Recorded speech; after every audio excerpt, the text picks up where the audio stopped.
Hello everybody, here a new video from Renee from Spain. Yes, the light is really bad here at the moment, so I don't know how to keep the camera in the best way. Okay, like this is not so bad. Anyway, in this video I want to show 70s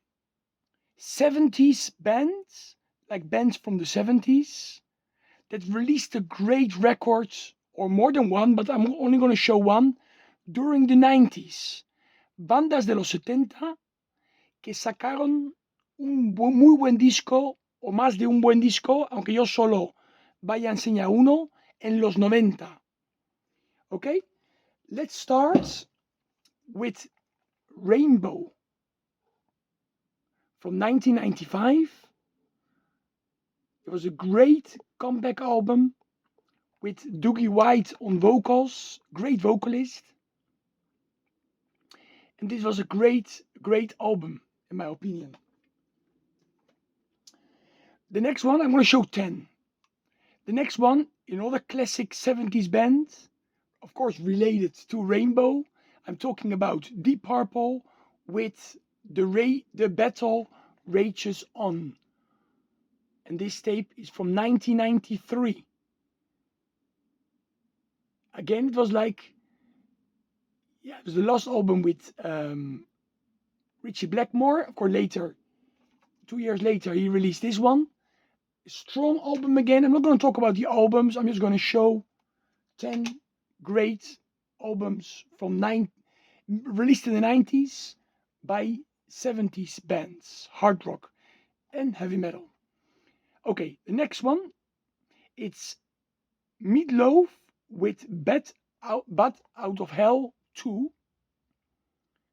It was such a killer album and did very well.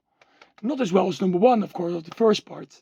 From 76, I think it was, 77. But this one is, I think, from 93. Had quite a few hits on it too, and sold like maybe 10 million copies. I mean, this sold more than Nirvana Nevermind back in the day. Same with Crossworld. Crossworld, the best of by Bon Jovi, sold more than Nevermind by Nirvana. Of course, they were in the fashion, and these bands were not, but still selling a lot.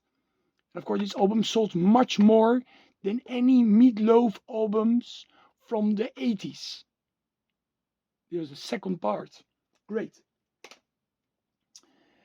Another great album, they're all great albums, but it's probably my favorite Alice Cooper album, if I really think about it. This came out in 1991. Hey Stupid. This takes me really back when I was like 16 years old. Amazing album, in my opinion. In 93, I think, Brigade came out in 1990.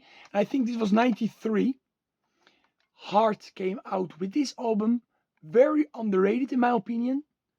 A very strong album. They went a little bit back to the roots. It's less AOR, but really strong songs on here. Really enjoy this album by heart. Desire Walks On. An old album from 93. It's Scorpions with Face the Heat. I also love Pure Instinct. It also came out during the 90s. But this is probably my favorite album.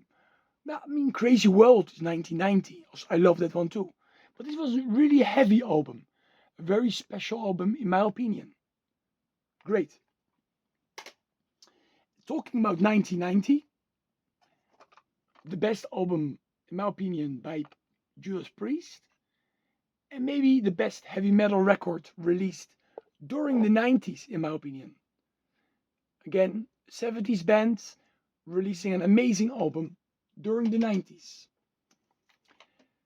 95, Ted Nugent, with this really amazing album. I'm saying amazing all the time, but this is just a killer record. Spirit of the Wild. Of course, an artist from the 70s.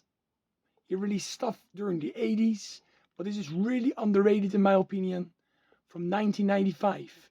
He did this after Damn Yankees. Then he went back solo and he released this album, Spirits of the Wild. Okay, 2 vinyl. One is a great Kiss album, Revenge, from 1992. Again, Vinnie Vincent saved the band here, because Hot in the Shade didn't do very well. But this album, quite a few songs were written, I think 3 or 4, co-written by Vinnie Vincent again, like he already did with Lick It Up, on Lick It Up. I think he had 7 songs on Lick It Up, and quite a few songs on Creature of the Night too. He was a great songwriter, and Revenge was a great album. And then the last but not least, Dehumanizer by Black Sabbath. Rip Ozzy. Of course, here we have Ronnie James Dio on it. It's like the 3rd Black Sabbath album with Ronnie James Dio. I bought this actually on vinyl when it was released. This is the Spanish edition. Like in 92, 93, 94. Quite a few albums still came out on vinyl in Spain and Europe. This was one of them. Always loved the artwork. Just a great album by Black Sabbath. Dehumanizer. Okay, that was everything. Stay metal, everybody. And I will make more videos. Here you can see my Kiss Animalize flag. I had for years. I think I bought it in 92 or 93 in Italy at a Kiss convention, where I met Peter Criss. And I think I bought that one there. But anyway, stay metal, everybody.